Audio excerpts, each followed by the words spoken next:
지난 한 주간도 무더운 일기 속에서 각자 처한 환경과 상황 속에 넘어지지 않고 끝까지 최선을 다해 살아오신 여러분들을 주님의 따뜻한 마음으로 환영하고 위로하고 격려합니다. 이제 드디어 우리가 누가복음을 마치고 이제 요한복음으로 매일매일 묵상의 시간을 들어가게 되었습니다. 요한복음은 아마 여러분들이 많은 설교자를 통해서 굉장히 거룩하고 아주 신비로운 그런 설교들을 많이 접했을 텐데, 이 요한복음은 특별히 우리의 영적인 부분들을 많이 다루는 부분이기 때문에 아마 저와 여러분들에게도 굉장히 은혜가 되는 성경입니다. 그러니까 여러분들이 하루에 조금만 시간 내셔서 이 요한복음을 매일매일 묵상하기를 간절히 주님의 이름으로 부탁드립니다. 오늘 말씀 제목은 빈 항아리에 물을 이라는 뜻이에요. 오늘 본문의 내용은 뭔가 변화에 대한 얘기입니다. 여러분은 아마 그런 경험을 많이 해보셨을 거예요. 내가 누군가를 변화시킨다는 게 얼마나 힘든 것인가.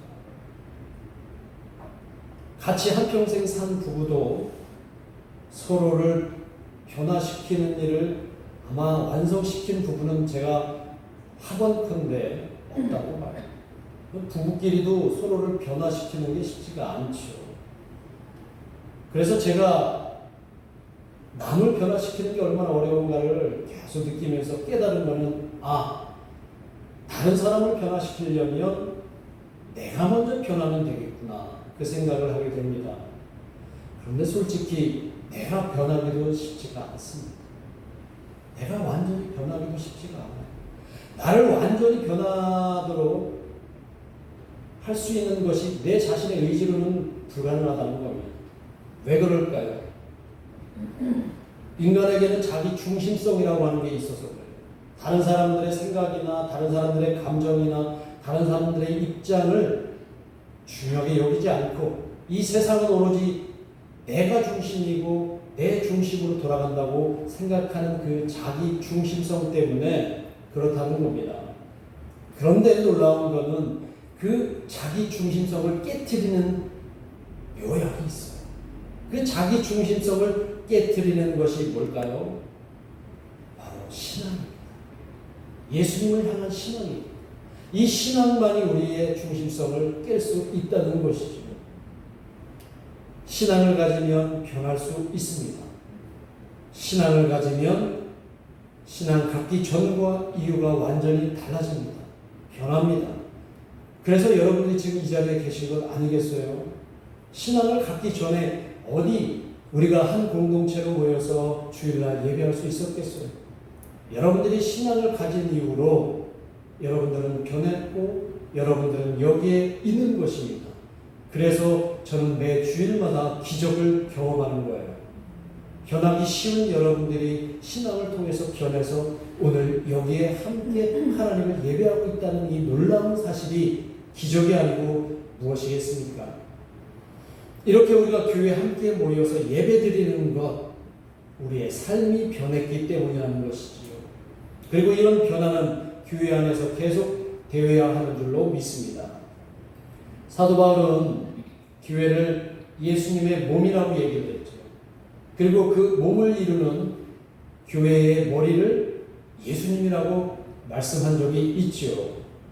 자, 그 몸을 이루는 저와 우리 교회가 이제 완전히 자기 중심성에서 벗어나서 누구의 중심성으로 바뀌어야 될까요?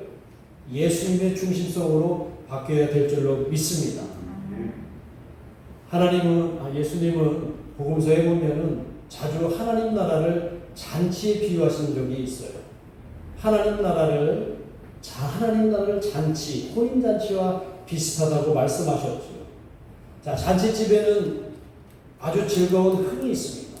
기쁨이 있습니다.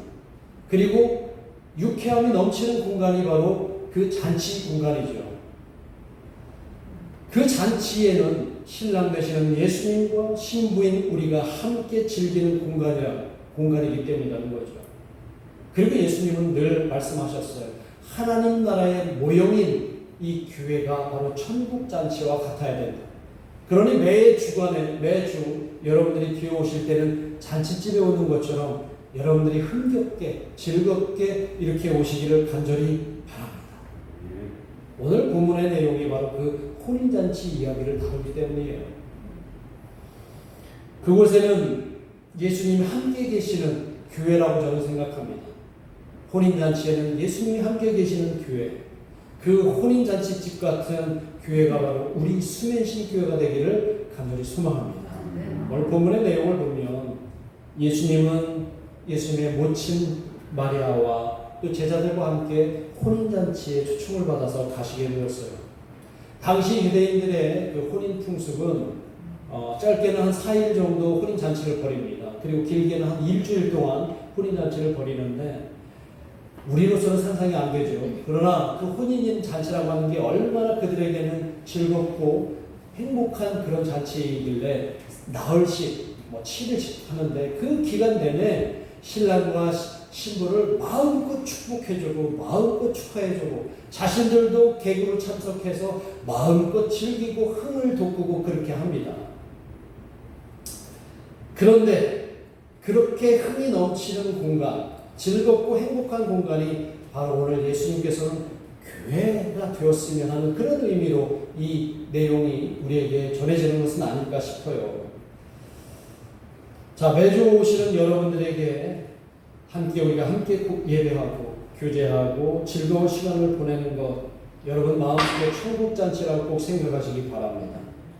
예수님은 그 잔치집에 오늘 본문에 보면 떨어진 포도주를 채워서 흥을 계속해서 그 잔치를 이어갈 수 있게 하신다는 거죠. 오늘 그 본문의 내용이라는 거죠. 자, 유대인들의 잔치 속에서 꼭 빠지면 안 되는 음식이 있습니다. 어떤 걸까요? 제가 질문하고 답이 금방 나올 줄 알고서 질문했는데 포도주죠. 마치 전라도 잔치상에 이 음식은 빠지면 잔치 대접을 소홀히 했다는 평가를 받을 정도로 꼭 중요한 음식이 있는데 뭐가 있을까요? 홍어를 다들 좋아하십니까? 홍어 삭힌 거 그거 정말 독특하지 않습니까? 그 독특함을 좋아해요. 홍어를 먹어야 잔치 대접을 받은 것 같대요. 유대인들에게도 이스라엘에게도 잔치상에 이 포도주가 빠지면 대접을 못 받은 것처럼 여긴다는 거예요. 왜 그럴까요? 포도주는 사람들을 기분 좋게 하는 그런 성분이 있어요, 없어요? 있어요. 왜 모르는 것처럼 이렇게 눈만 껌뻑 하시죠? 포도주 먹으면 기분 좋아지죠? 네. 아마 이 포도주 그 발효된 것 때문에 사람들에게 알코올 성분으로 인해서 흥을 돋구는 것 같습니다. 포도주는 사람들의 기분을 좋게 만들어주죠. 잔치집에 온 사람들의 흥을 북돋아주는데 이 포도주의 역할을 한다는 거예요. 잔치에서는 포도주가 중요합니다. 자, 요한계시록 19장에 보면 어린 양의 혼인잔치 이야기가 이렇게 나와요. 거기에 보면 새 예루살렘 성에서 예수님과 함께할 혼인잔치를 미리 경험하는 곳이 바로 교회라고 넌지시 우리에게 알려주는데 그 잔치 안에 흥을 돋굴 수 있는 게 뭘까요? 포도주잖아요, 포도주. 예수님이 주시는 포도주. 우리 다음 주부터 여러분 한 손에 포도주 한 병을 꼭 들고 오시기 바랍니다. 그래서 우리가 흥을 돋궈야 되겠죠. 그런 의미의 포도주가 아니라 예수님이 주시는 포도주는 다른 포도주. 그 얘기를 오늘 저와 여러분 한번 나누려고 합니다. 그래서 저는 이 교회가 예수님이 오늘 보여주신 그 혼인잔치와 비슷하다고 우리가 느낄 때 우리 교회 생활은 늘 유쾌해야 합니다. 흥이 계속 되어야 합니다. 즐겁고 행복해야 됩니다. 그냥 단지 참여하는 것에 그치지 말고 함께 예수님이 주시는 그 포도주로 서로 흥을 돋구고 즐겁게 그렇게 마음을 열고 행복한 신앙 공동체로 나아가야 되는 것이 바로 교회라고 생각을 합니다. 매주 이 잔치 오실 때 여러분들은 마음의 옷을 잘 여미시고 잔치에 오는 거니까 마음의 옷을 잘 여미시고 또 하나님의 말씀으로 여러분들을 두르시고 그렇게 꼭 오시기를 간절히 바라요. 그런데 이제 혼인잔치인 이 교회에 꼭 필요한 요소가 있다고 아까 말씀드렸죠. 잔치에 꼭 필요한 게 뭐라고 했어요? 포도주가 필요하다. 포도주가 필요합니다. 만약에 잔치집에 포도주가 떨어지면 흥이 떨어집니다. 손님들은 이제 무료해지기 시작하고 지루해지기 시작을 하죠. 잔치집에 포도주가 없으면 어떻게 해야 돼요? 준비해야 될 거 아니에요. 그렇죠? 훌륭한 잔치로 이 잔치가 계속되기 위해서는 무엇을 해야 될 것인가? 그것을 오늘 본문에서 우리가 찾고자 하는 겁니다. 자, 첫 번째로 우리가 훌륭한 잔치가 되기 위해서는 먼저 무엇을 해야 되는가? 우리 잔치집에 포도주가 떨어졌는지 떨어지지 않았는지를 먼저 살피는 것이 중요합니다.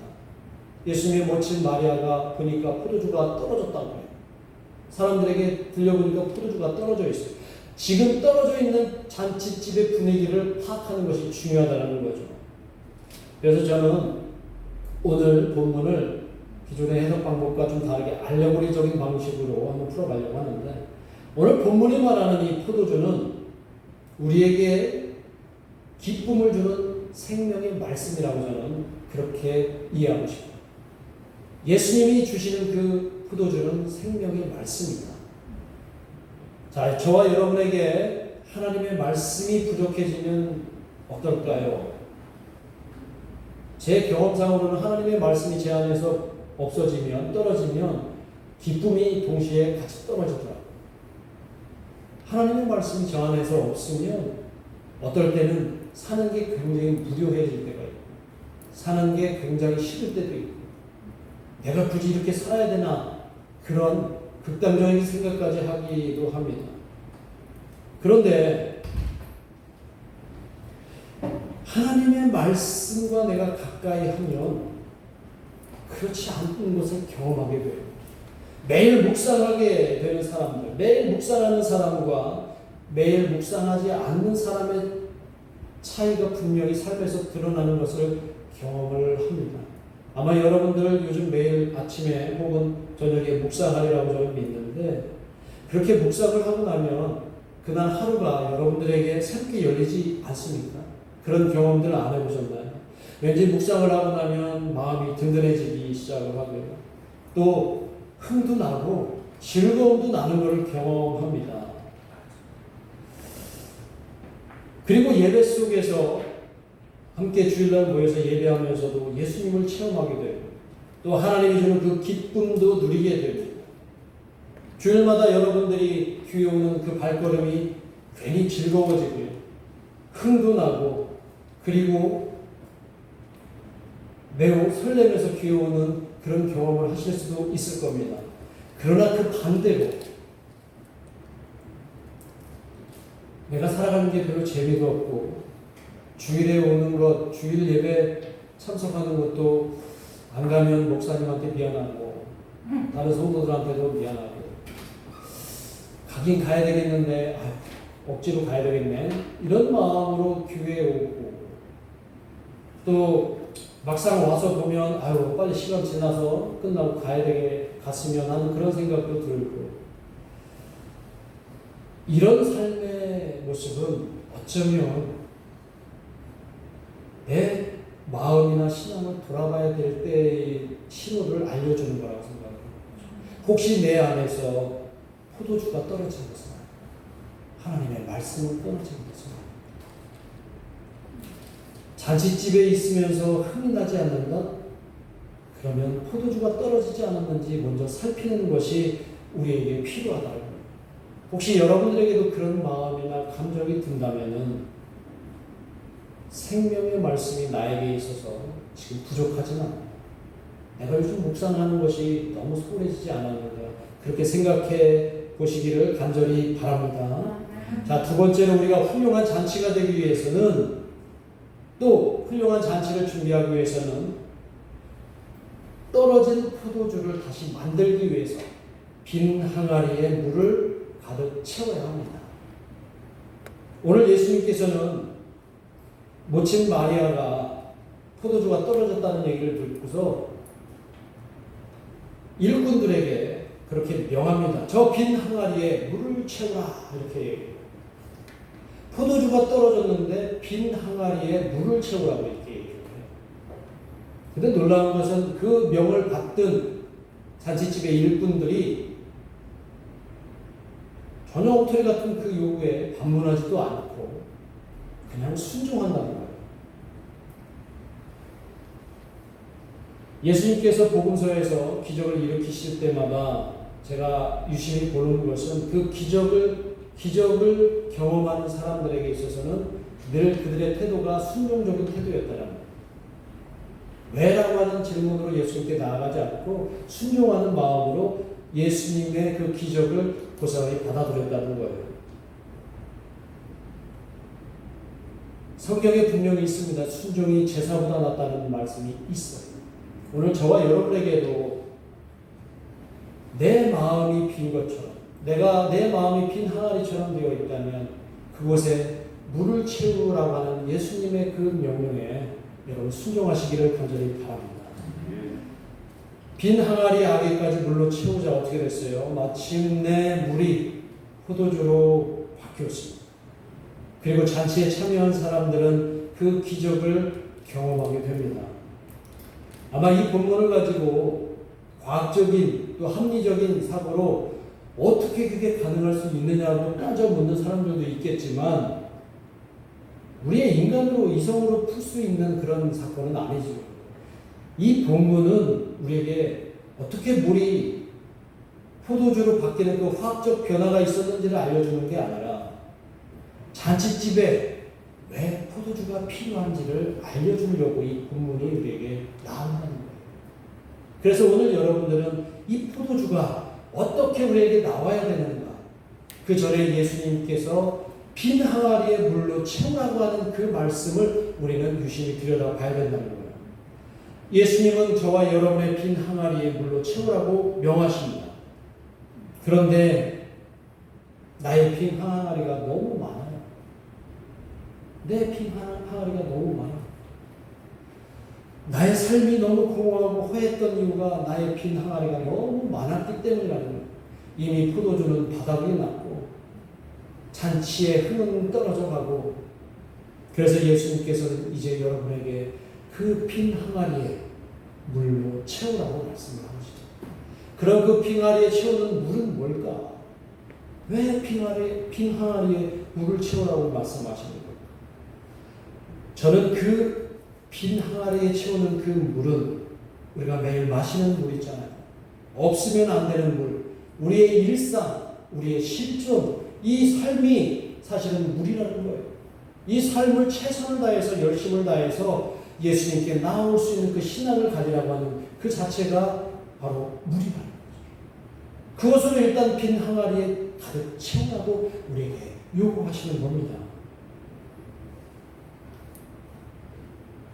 교회에서 맡은 직분과 역할에 충실하는 것이 빈 항아리에 물을 채우는 것이 될 수도 있습니다. 집사라고 하는 직분, 권사라고 하는 직분, 목사라고 하는 직분, 장로라고 하는 이 직분은 폼으로 달려있는 게 아니라 이 직분을 가지고 빈 항아리에 가득 채울 수 있도록 열심히 맡겨진 일에 최선을 다하라고 하는 말씀이 이 말씀이라는 거고요. 내 이웃이 지금 힘들어하고 고통받고 있는데 그 이웃을 향해서 여러분들은 그 이웃 사랑을 마음껏 펼치라고 하는 것이 바로 이 빈 항아리에 물을 채우는 것입니다. 뿐만 아니라 복음을 알지 못하는 이들에게 복음을 전해야 하는 것도 물을 채우는 것이 되고, 또 여러분들이 매일매일 말씀 묵상하는 것도 물을 채우는 것이 될 수 있다는 거예요. 이렇게 살아가는 것, 이렇게 열심히 살아가는 것이 빈 항아리에 물을 채우는 것이라는 겁니다. 그리고 이 물로 나의 그 부족한 신앙생활을 가득 채우면 이 물이 어떻게 바뀐다는 겁니까? 포도주로 바뀐다. 포도주. 그 포도주로 바뀌게 되는 기적을 경험하게 된다는 거예요. 이 기적을 누가 일으키실까요? 예수님이 일으키신다는 거예요. 자, 이제 마지막으로 세 번째, 우리가 이 잔치, 흥겨운 잔치를 유지하기 위해서 우리는 어떻게 이 잔치를 맞이해야 될 것인가? 물이 변해서 포도주가 되었는데 그 포도주가 이전에 맛볼 수 없는 가장 맛있는 포도주가 되었다는 거예요. 이 맛있게 된 포도주를 나만 마시지 말고, 우리만 마시지 말고, 우리 교회부터 나아가서 모든 사람들에게 세상에 이 맛을 나눠줄 수 있는 그런 역할을 우리가 감당해야 된다는 것이죠. 자, 물이 변해서 맛있는 포도주의 맛을 내는 그 삶, 이 삶을 얘기하는 거예요. 여러분들이 이 교회 안에 와서 물로 가득 채운 다음에 포도주로 여러분들의 삶이 바뀌었다면, 이 교회를 흥이 나고 즐겁게 하는 그런 행복한 삶으로 여러분들의 삶을, 신앙생활을 바꿨다면 그 맛을 이제는 세상 사람들에게도 맛보게 해주라는 거죠. 그래서 여러분들은 세상 사람들에게 여러분들의 그 맛, 삶을 통해서 느끼게 해주라는 겁니다. 안 믿는 사람들이 여러분들을 보고, 야, 저 사람은 어떻게 저렇게 못 살고, 저렇게 가진 것도 없고, 또 저 사람은 도저히 감사할 거리가 없는 사람인데도 왜 저렇게 유쾌할 수 있을까? 왜 저렇게 행복할 수 있을까? 세상적인 가치로 봐서는 그 사람이 도저히 기뻐할 수 없는 그런 사람인데도 그 사람을 통해서 오히려 위로를 받고 위안을 받고, 그를 통해서 오히려 내가 많은 것을 배울 수 있는 존재가 된다면 그 사람은 그 자체에서 진정한 맛을 내는 포도주의 삶을 살아가는 것이라고 저는 믿습니다. 그 맛을 사람들에게 보여주라는 것. 이것이 진정한 우리를 향한 예수님의 사람들께 나아가는 복음의 확장입니다. 전도지 준다고 복음이 되는 게 아니라 여러분의 삶을 통해서 사람들을, 아, 예수 믿었더니 이렇게 사람들이 달라지는구나. 예수 믿었더니 이렇게 사람들이 완전히 우리와 차원이 다른 삶을 살아가고 있구나. 이런 것을 느끼게 해주는 것이 좋습니다. 아유, 저 사람 교회 몇십 년 다녔는데 우리랑 똑같아. 이런 소리를 듣기보다, 아, 저 사람은 뭔가 다르네. 진짜 예수쟁이네. 진짜 그리스도인이네. 이것이 우리가 주변 사람들에게 진정한 포도주의 맛을 맛보게 해주는 것이라는 거죠. 여러분도 예수 믿기를 잘했다는 생각이 들 수 있도록 살아가시기를 주님의 이름으로 축원합니다.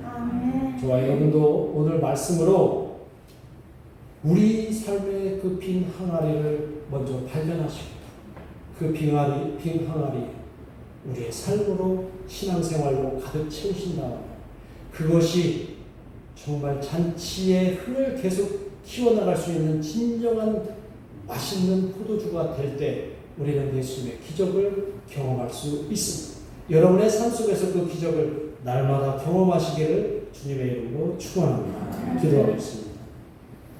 이 시간 우리 합심해서 함께 기도합니다. 우리는 지금 어디에 있는지, 또 내가 살아가고 있으면서 이 삶이 진정으로 나에게 의미 있는 삶인지, 예수님 분명히 우리에게 잔치의 삶을 허락하셨고, 흥이 있는 삶을 허락하셨고, 기쁨과 행복이 있는 삶을 허락하셨는데 여전히 우리는 우울하고 절망하며 좌절하고 힘들게 살아가고 있지 않다. 그렇다면 그 마음에는 이미 항아리가 피어있음을 우리가 먼저 발견하기를 원합니다. 그리고 다음에 그 빈 항아리에 우리의 신앙의 눈으로 가득 진정한 포도주를 바뀌는 놀라운 기적을 경험하게 해달라고 이 시간 우리 함께 합심해서 기도하겠습니다. 하나님 아버지,